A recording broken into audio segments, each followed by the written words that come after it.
Ladies and gentlemen, boys and girls, children of all ages, welcome back to another episode of Always Almost There, Day After Show Live. We are here today to talk about last night's Rager in Kansas City. We are joined by a couple of guests, just me from the pod today, but luckily we've got our intern secretary, Shawnee Mack, here reporting live from the KC airport, and good friend of the pod, Brad Solari, who I just said he and I were texting a good amount during the show last night, and he was top of mind when I was like, we need an extra guest today, like, because he's got lots of opinions, and if you're not one of the three people on Mastodon, you're not seeing them. So, gentlemen, how are you guys doing today? I'm doing very well. Yeah, I'm sorry for the background noise. I'm at the Kansas City airport sitting in a restaurant. But just to, I'm the senior executive producer at the AAT interns. Oh, my bad. Just so you know. Sorry for getting the title wrong. Get the title right. Come on. No, everything's great. It was an amazing show coming off a great night, and happy to be here. Awesome. Brad, how about you? How you doing? I'm doing great, man. Happy to be here. Thank you for inviting me on, and I will gladly try to share some opinions. Sometimes a little constructive criticism is okay, and absolutely. And it's not all going to be that, because there's going to be plenty of good things coming out of my mouth too. So amazing. All right, well, Shawnee, since you were at the show last night, let's start with you. Tell us about getting into the venue, where you ended up, pre-show vibes, because I could see you a little bit on the webcast last night. You're quite the spot. Yeah, I wasn't sure where I was going to end up. I had floor tickets, and originally I bought two because Josh and I were supposed to go together, but he couldn't make it. So yesterday I realized I had an extra ticket, threw it out there. Yeah. And Working Man's Matt was like, hey, dude, I need a ticket. So I've met him once, the Cap, for a Ray-Below. So I met him and Casey and Corey, who I hadn't met before either. We did a little pre-gaming at a bar, and shout out. Then we walked in. I don't remember the name of the bar. We walked in.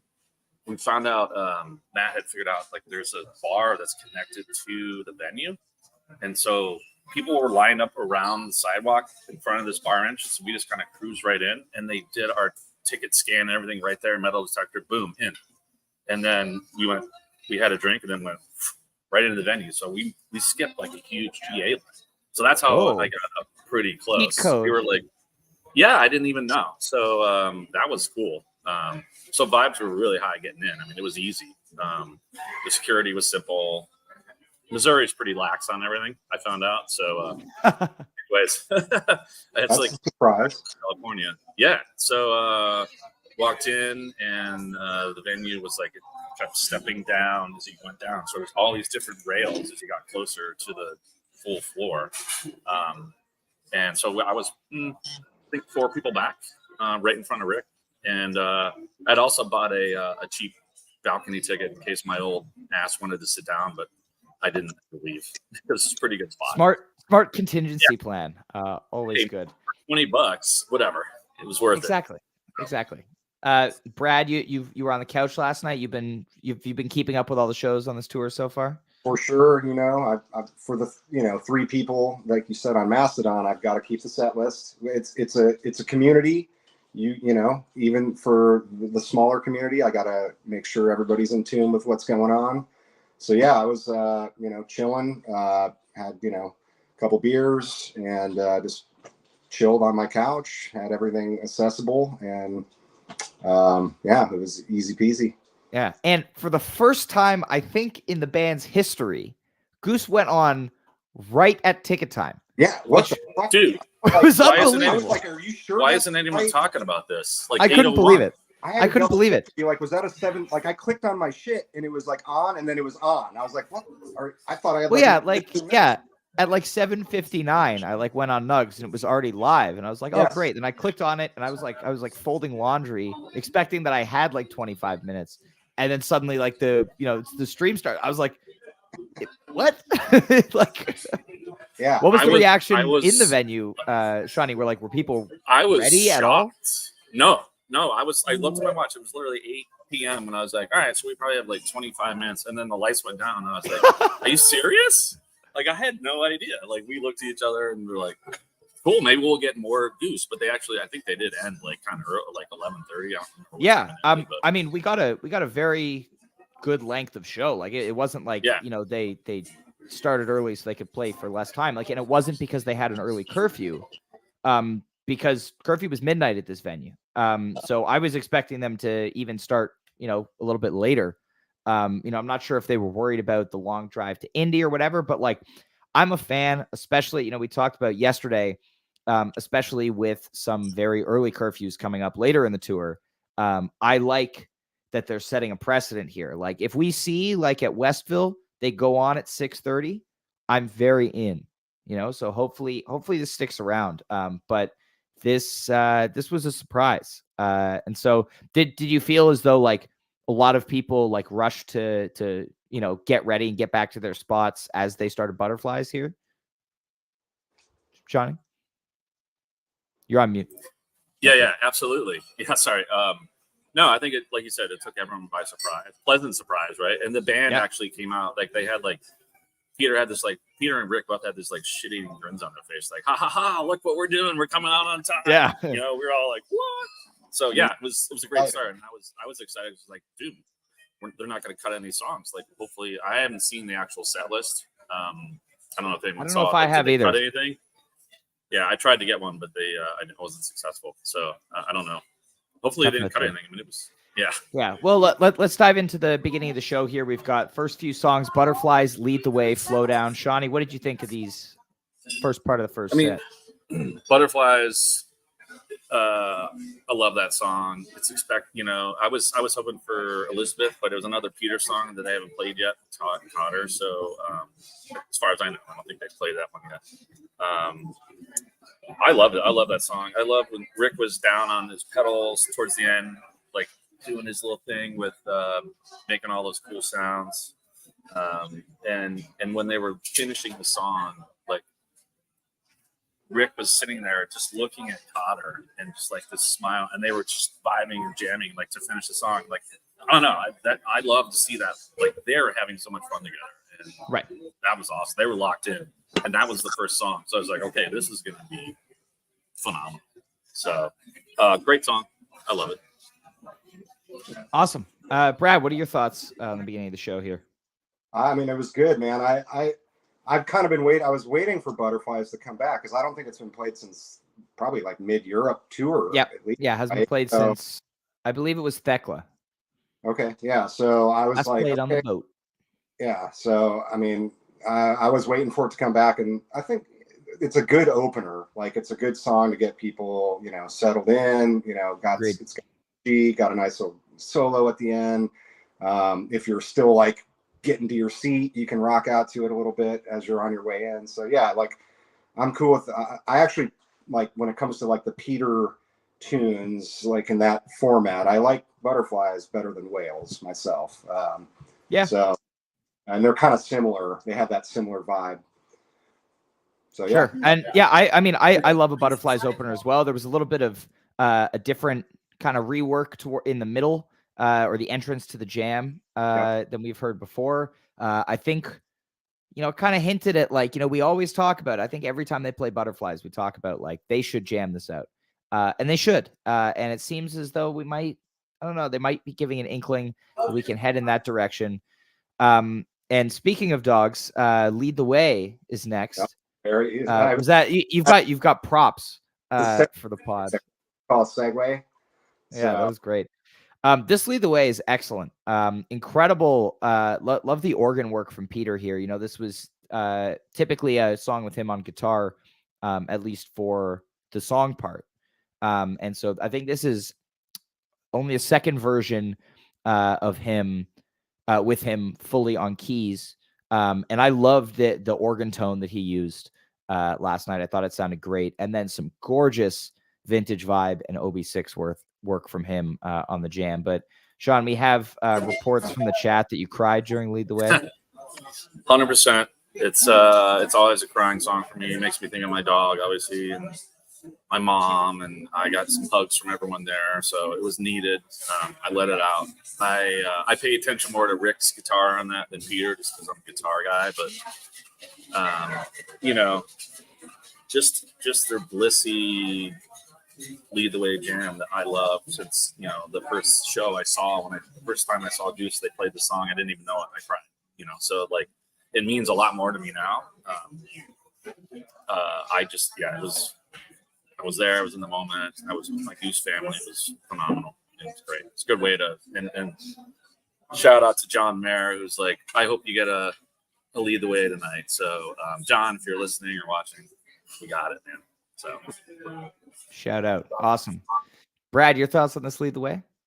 As you can tell, I love anytime.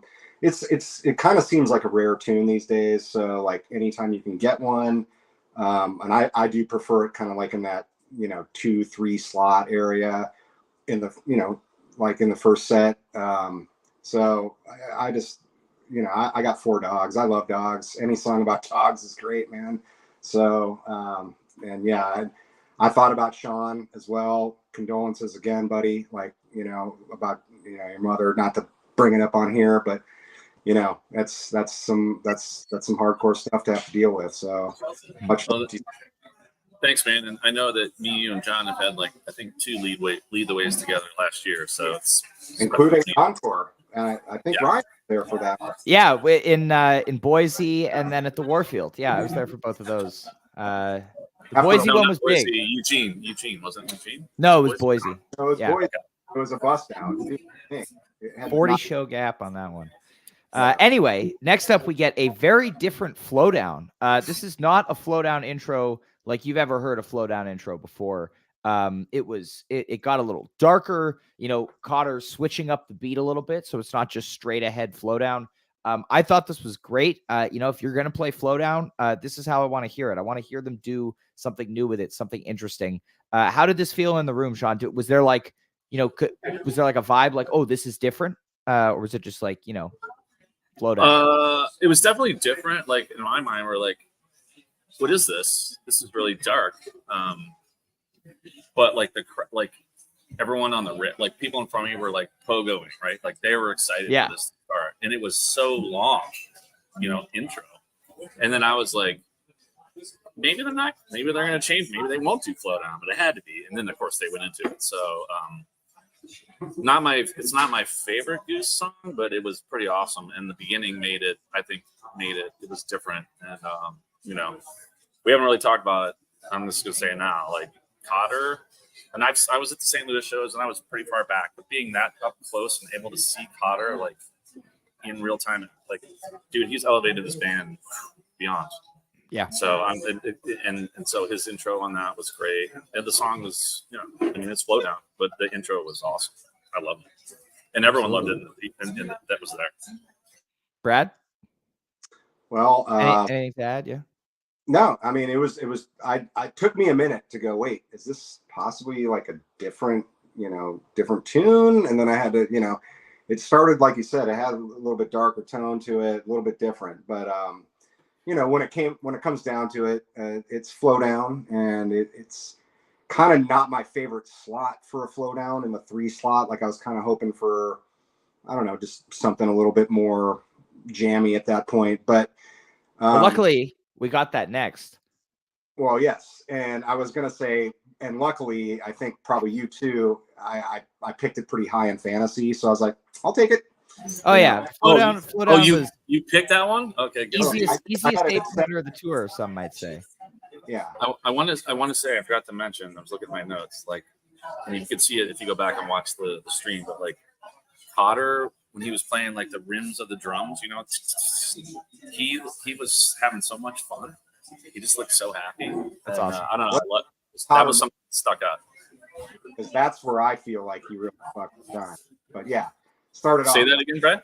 No, I was going to say, let's talk about Cotter more in the next jam, because that's perfect. Billy fucking shines. Yeah. So. Oh yeah. Next up, we get a rare mid-first set. I feel like rare mid-first set appearance of Inside Out. Love this song. Shout out to Neil, our #1 Spoon fan, who couldn't make it today. So we'll have to do it justice for him, because he would want us to carry the spirit of his love for Spoon. But yeah, love this cover, and this is the longest version they've ever played of Inside Out by a solid 10 minutes. full, just jammed out, crazy, type 2, big peak. Like, this is what you want in a first set jam, 25 minutes, amazing energy. But Shawnee, what was this like in the room last night? Oh, it was awesome. I mean, first of all, I love that song. I sorry to spoon, but I actually think Goose covers it better, plays it better. Shout out to my boy Superman, who loves this song. I think it's his favorite cover, and we caught that one in Spokane last year. But it's my second time seeing this, and like Brad and I were talking earlier today, so he's gonna echo the same stuff. But like, first of all, like when the song ended, I was like, "Wait, what song was that?" That just started. I was like, "What is this?" Because but they were really like, I think Brad and I were talking like, I thought they were going to end it, and then they kind of went into like a second part of the jam, right? Brad chimed in, and then like it was just really good improv. Like it was awesome. Like I didn't know like I said, I didn't know what song it was. It was truly whatever you call that, tier 2 or whatever your term is, Ryan. Type 2, whatever. I don't know this shit. I'm still new after 2 years, but it was. I mean, 25 minutes. They've been doing some long jams this tour, and I'm here for it. So yeah, everyone was stoked. We were dancing and just vibing. It was great. Amazing. Brad, what are your thoughts on this Inside Out here? I got a lot, but I'll try to keep it. I don't have my notes, so like I had a lot of notes on this one because I might be higher on this jam than maybe the rest of the community. I really thought this was like in the moment, and you can shout out to John Mayer again. Like I sent him a text like saying this might be the best spontaneous. I probably sent it to you too, Ryan. The best spontaneous improvisation I've heard them do when they got to that second jam, because I thought the first jam, that was the end. Like, okay, normal spoon or normal Inside Out jam. But then like they slowed it down and took it back up to a whole nother level. And let me start off by saying like one of the reasons I really like this jam is it like Cotter was, I'm not being, I don't want to Hasty Ranks exposed, Brad. Hasty Ranks exposed by John in the chat. Brad said best jam of tour. I did. And I'm not going to back down from that, actually, and I'll tell you why. But let me start off by saying one of the reasons I loved it is it started off with that slower tempo, and it really allowed Cotter to really establish a nice groove. And then Rick was playing like these really cool bluesy kind of notes over the top, and Peter was doing his little thing.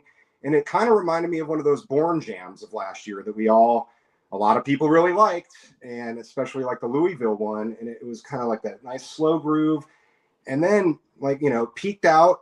And then, like I said, I thought it was going to end. And then boom, we like go to a whole nother level where Sean, don't want to lose you here, but it kind of felt like mid 90s Tweezer. Like they could have easily started the Tweezer riff, and Rick like CCP'd it like for a minute. Yeah, they got into that got into that territory. But yeah. I'm gonna have to disagree with you on this jam. I felt listening to it and listening back a couple of times today. I felt that this is actually one of the weaker big jams from this tour so far. It felt a lot more in the line of like your average, and by average cookie cutter peak, I mean really awesome peak jam, but it felt more of like something you'd see in like fall 2023 from them, not super deep, especially the second half. I felt that the peak was pretty, them just going for it. But your jam of the year, claim here is it's really something. You really think this is better than the Fiddler's Madhavan and the Cap Drive and all, You know what? Because on a Madhavan, they're going to go deep. On a Born, it's planned these days when they do a Born jam. And Drive, pretty much you're going to get a jam too. This one, fucking like you had no clue that second jam was coming, and the fucking jam was pure spontaneous. Hit a fucking sick groove. Go back and listen to Cotter's drums around 21 minutes in and tell me that shit isn't fucking sick. And then it is peak. That was definitely not average by any means. So yeah, I'll stand on my hasty jam of the year. I haven't gotten to compare it to any of the other ones. I've only gotten to listen to it like twice, bro, but it's fucking sick. All right. Well, that's sorry. No, I love it. How we can argue. It definitely everyone in the theater was like, "This is awesome!" Like, what was that? So we have another friend of the pod, Justin Bruce, in the chat. Has it in his top 3 behind Cap Drive and Fiddler's Madhavan. So you're not alone here, Brad. Justin and I, we tend to agree a lot. So good dude. Justin is also one of the 8 people on Mastodon. Exactly. Good dude, smart dude. Just what I exactly just said. So yeah. There you go. There you go. All right. Moving on, we close out the first set with Fifth of Beethoven and So Ready. Personally, I think the next big step for Goose is Rick figuring out what to do from a big peak in a jam other than end it. I think that needs to happen. That happened in both big jams in this show where it ended on this huge high. Then they hit the last note and finished it. Or in this case, kind of went into Fifth of Beethoven. But I think once, Rick figures out how to come down from a big ending peak and keep going or kind of wash it out, I think that's going to be big for the band. He could have kept going on that. He could have kept going on that Inside Out, and I wouldn't have complained at all. Yeah. Fifth of Beethoven was weird placement for me. You usually see this thing like late second set or an encore. So late first set after this big jam, especially after another cover, was interesting. And then So Ready, solid set closer. But Shawnee, what did you guys think of these last 2 songs here? I mean, Fifth of Beethoven was, to me, it was unexpected. I think that was only the second time I've seen it, and I feel like it was a weird placement as well, right after cover to cover. I don't think I've ever seen that before. But it's a funky little song, They were having fun. They're Rick was clearly in a good mood. What was going on? His facial expressions, Cotter's, they were all, his tongue out, he's laughing, smiling. I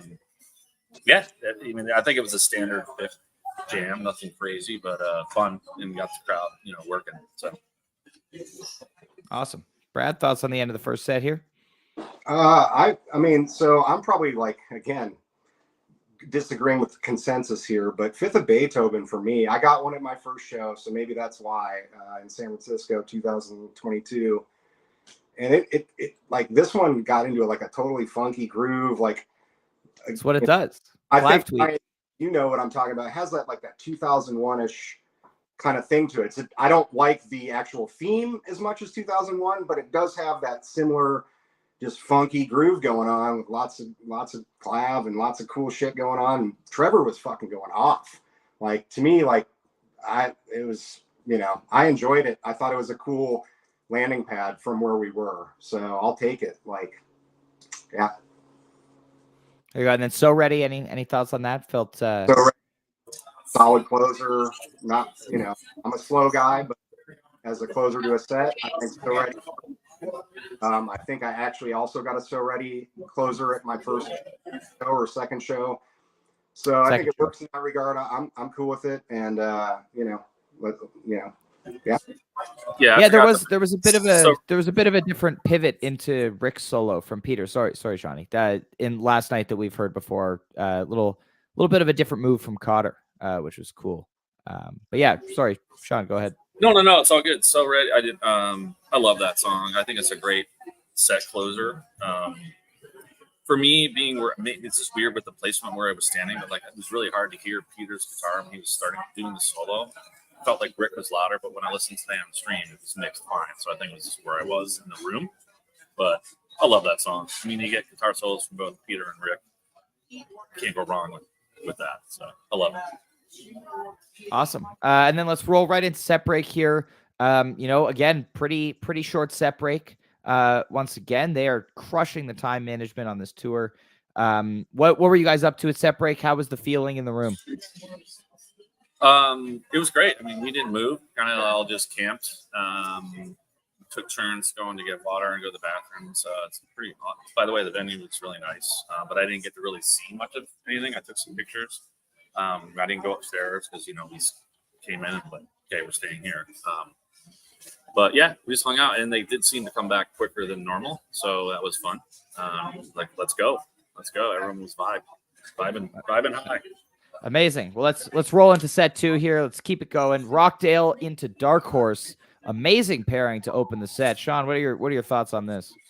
I mean, Rockdale is always an awesome opener, whether it's second set or beginning of the first set. Like you always want to. I called a Rockdale opener earlier, and it hadn't happened right on this tour, so awesome.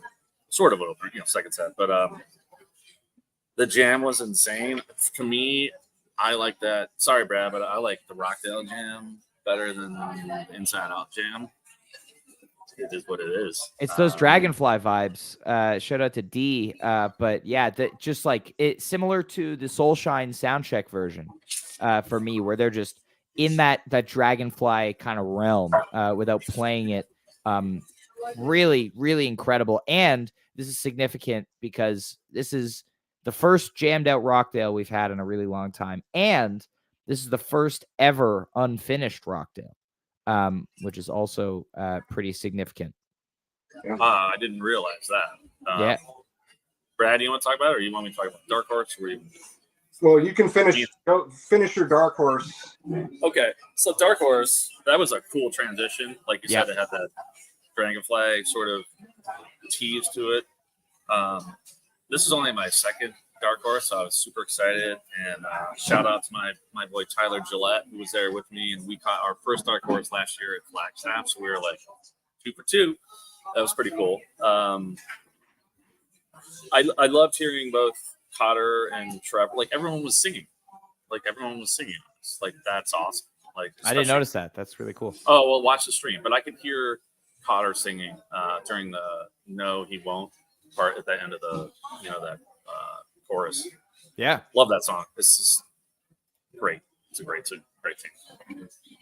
Awesome, Brad. Your thoughts on Rockdale Dark Horse? Yeah, like you mentioned, man. Like, and we talked about it. Like, I've been waiting.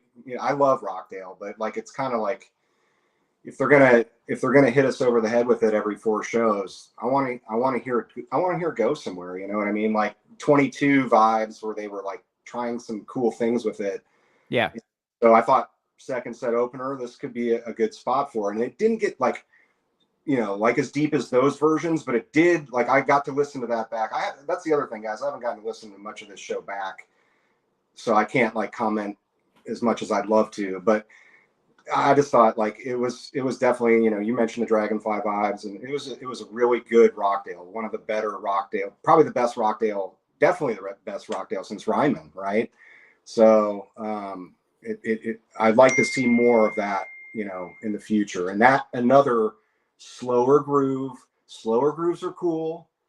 Cotter doesn't always have to go 100 miles an hour, and that's my one issue that I have is, and Adam Gromfin, shout out. We talked about it. Like he tends to take a song and just go one speed, usually 100 miles an hour.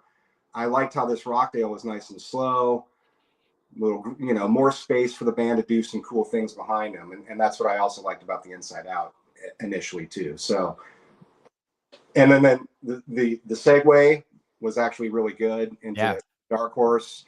Because I actually texted you thinking, oh shit, we're going to go deep on this Rockdale. And then it pivoted. And, my technicality of saying a key change when I meant transition. I'm a drummer. I don't know the technical shit, but that was you could hear it coming, and it was a really solid transition into Dark Horse. I'm not the biggest Dark Horse guy, but and if they're going to bring it back like this, I'd love to see a jam, kind of like some of those early 22 versions in 21. I haven't heard it jam really since then.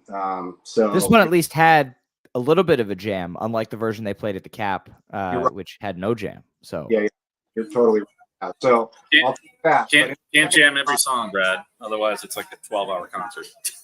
You just play less songs. Yeah, exactly.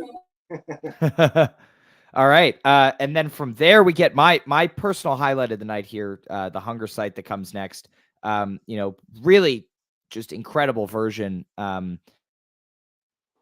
First of all, they go out and you have the pretty standard 15 minutes or so of Hunger Site, fiery peak, hard charging, as you said, 100 miles an hour, but you want it to be at this intensity. And what I love about this is Peter does this repeating descending lick for a long time, a big chunk of this jam, but the rest of the band isn't doing it. Trevor kind of hops on for a bit. Rick is just ripping. And I love that Peter is still sticking to this. And then, he's doing it on piano. And then when he switches to organ, he's doing it on organ. And I think it adds a really cool extra dimension, supporting Rick's big solo here, which I love. And then they come down from the peak, hit right into the clav, as we all know, my thing. And just this forceful clav groove. Rick goes to his synth effect. And this is my favorite segment of jamming the whole night. I think just amazing stuff. Aggressive, locked in, incredible. Shawnee, what are your thoughts on this hunger side here? Yeah, I mean, I got to about the end of Dark Horse today on my re-listen, so I haven't re-listened to the last few songs, but just from being there, I mean, first of all, it was a pleasant surprise to hear hunger side. I don't know, I just wasn't expecting it. Obviously, crowd favorite. Everyone sings along. Everyone's grooving. Like you said, standard hunger site song until they get to the jam, which I love when they jam hunger site. They don't do it all that often, or at least I've seen too many of them. So I loved it. Everyone was happy. Vibes were hot as usual. Brad, what about you? Well, I'm going to start off by saying I did love the jam overall. It was my second favorite jam of the night. But I'm going to disagree with you like you disagreed with me, and not just to disagree with you, but because I disagreed with you last night, and that is, and I just re-listened to this jam. That's why I had to take an extra few minutes to re-listen to this jam. The first half of it is just standard one gear Goose, and the second half, I will agree, it goes to another level. That's why I did enjoy it. But I didn't, again, it was just one speed, one gear, 100 miles an hour the whole way, not one switch up in there at all. And it's sometimes you got to just, bring it down for a second and you can bring it back up. And so it doesn't all have to be 100 miles an hour. I just feel like if they continue to go 100 miles an hour like this every show, I don't know if that's sustainable. So, without drugs. So, so let's occasionally you got to slow it down to make these 24, 25-minute jams, 30-minute jams, not make you get sick and tired of doing them because you're fucking tired after doing them. So again, I liked it. It was great. That's my one small complaint with Cotter is he just flails away 90% of the time going 100 miles an hour. And I'd like to see him kind of slow it down here and there and just flailing. He's not flailing, dude. He's excelling. Come on. Flailing is good, dude. There's nothing wrong with flailing. Flailing in a good way. It's a positive flail. Miles an hour, bro. Positive flail. That's great. And then we close out the second set here with Western Sun and Hot Tea, and then a Jive 2 encore. Let's go through the rest of the show here. Sean, what did you think of the remainder of the night? I mean, I was hoping for Western Sun because, again, they hadn't played that. As far as I know, they haven't played with Cotter. I love this song. To me, it was just, for me, it was kind of a standard Western Sun, but Peter shines on the piano on that song. I love that. He's doing that. I love to hear that. Nothing really else stuck out on me. Just watching Cotter play, a little bit of a different vibe on his take on the drums on that, but love that song. And then Hot Tea, that's my second ever Hot Tea after 27 shows. So that to me is wow, that's impressive. I know, right?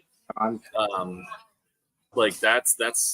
was when I first started listening to Goose 2 years ago, and it was like 2019 stuff that I was listening to, and that makes me think back to older Goose and when they played that song. I think a lot more. Crowd goes crazy on that one. Everyone loves that song.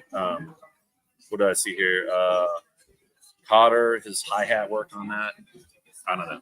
I was focusing on Cotter a lot because I could see a line of sight on him. So I loved it. It's a great. I mean, what a great set closer. Amazing. It's not an encore, that shit. But we were expecting it last night, I think. Being this far into the tour, and the only two repeats so far have been Rockdale and Hunger Site. So really cool also to see them, go almost 6 shows without repeating a song. I don't think they've ever done 6 in a row before without repeating, and they still haven't. But it shows also with what's still on the table, for tonight, that they could very easily have gone 6 shows without repeating a song. So that's pretty cool. Brad, you got any thoughts on Western Sun Hot Tea here? Yeah, I mean, shout out to my one-pointer, Western Sun. I've been playing it purposely. Do you not have tea? What's that? Did you not have tea on your I picks? did have tea. I had it. Oh, okay, good. Something like that. But I had a Western Sun, which they hadn't played it yet with Cotter, as far as I know. Right. So it was something I was really, and we talked about that. I was like, yeah, this is the first time they played it. So I love that song. So I just been waiting for them to play it with Cotter and just to play it again. And, it's not a song to me. It's a great landing pad. It doesn't need to jam, but man, it sure wouldn't hurt if it did. I miss the jam every once in a while. You want hasn't jammed jam. Dylan 22, man. That's a long time. That was an accident. Like, so anyway, it's been too long. We need the Western Sun jam back. I agree. Hot tea. I did have that played, and it was kind of a predictable closer, and it was your typical tea closer. I mean, it had a nice little clap set there, but yeah, that was. Stop fluffing your fantasy Goose picks, Brad. Jesus. We're going to keep doing it. That's what we do. And I would just like to take the opportunity to point out that, Neil was giving me shit yesterday because I was in 5th in terms of the pod. I'm now ahead of at least him and Jive after last night. Are you suck it, Neil. I don't know. Let me check. Like but shout out to like 16 points a night. So you're probably right next to. I was like right barely ahead of those guys. I've not been doing very well. But shout out to hashtag Team Goose Ryan Molnar for getting the golden goose last night. Really well done there. He's been in the chat a little bit. Saw him there. Wow. Good job, Ryan. I am. I've got 3 points on you now, Brad. All right. Well, I'm coming back tonight, man. Let's see. Yeah, let's see what happens. Tonight is where the fun really begins. Because now there are it's full repeats on the table. Last night you could still predict a bunch of stuff that they hadn't played yet, and there's still a few songs on the table, but now most of the show is going to be coming back around for its second play. So now the spreadsheets have to start doing their work. With that, can I just say, can we please, and not even for fantasy Goose purposes, man, can we please get a 726 and a Rose with Heart? Like, I'm looking for the STL. Those are the shows that I'm not going to be at, Brad. Damn it! I wanted that. I wanted 726 so badly last night. 726 is like top 2 to 3 ballad, and according to Jeff Hill, shout out #1, and Rosewood is arguably their best song. I mean, so maybe they're just saving it, for special occasions. But man, I'd love to hear Rosewood a little more often. Well, we'll see. But yeah, I'm hoping for STL. We haven't seen How It Ends since the cap. Everything Must Go hasn't been. We haven't seen Not Alone. Not Alone was on my pick list. On my Not Alone doesn't get played enough. It hasn't been played since I think Milwaukee, or whenever it was last fall. It's been way too long. But we also didn't finish talking about this show. And this incredible encore. Love to see Jive 2 in the encore slot. How did this go over as the encore last night, Sean? Oh man, everyone was psyched. And shout out to Jive 1. Adam, sorry buddy, I know you wanted it tonight in Indy, but we got it last night. So I mean, how do you not like any of the Jives, right? I mean, just a little bit goes a long way. Come on. What a song. What a great way to end. Everyone was, to quote the interns, the vibes were high on the end, and we loved it. It was a great ending. Amazing. I don't even have notes. I don't have notes on it. Stopped at Hunger Say or a hot tea. So I don't know. I loved it. It was a great way. I didn't want the song. I was hoping, because they started on time, I'm like, maybe they'll do a 2-song encore. Right. And I was really hoping for something else, but no. But it's okay. I'm satisfied with it. Great way to end the show. I think we were done at like 11:30. Yeah, like great time. I think it was like 11:15 even. Yeah, super early. Great time. So anyways, loved it. Everyone loved it. Brad? Amazing. So I got to ask, Sean, what were you hoping for? I don't know, man. Another song. 726 actually. Yeah. 726. Yeah. That's about All right. because they've done 726 as an encore before. haven't Oh they? yeah, it's a great encore pick. I Love figured that as an encore. but not Rosewood. Did they do Rosewood as encore? No, you need your big second set Rosewoods. Okay. I think. But Anyways, yeah, I was happy with it. I thought so they were in the 2 slot last night, but it didn't happen. So what did you think of the 2 slot? what's that? What did you say? Sorry, you cut. I cut out thought maybe we would get the Rosewood in the 2 slot last night. Mm. But after the Rockdale. But hey, it's good. We'll get it tonight. I'm confident. I think so too. Tonight, Goose is playing in Indy in just a few hours. We are back on Eastern time. Finally, very exciting. Getty or both Gettys, their hometown show. Very exciting. Will we see me and Julio tonight? Has been played since they were last in Indy 2 years ago to the day. So it might happen. It could happen. But it's going to be a fun show. Showtime is 7:30. So be ready because they might go on right at 7:30 tonight. And they also might not. You never know. Hey, before we go, Brian, because I'm part of the interns, I want to give a shout out to some people I met last night. Yes. Zach Straw. He saw me out on the street and said hi. He's a Twitter guy. First time I meet him. So, hey, dude, if you're watching, nice to meet you.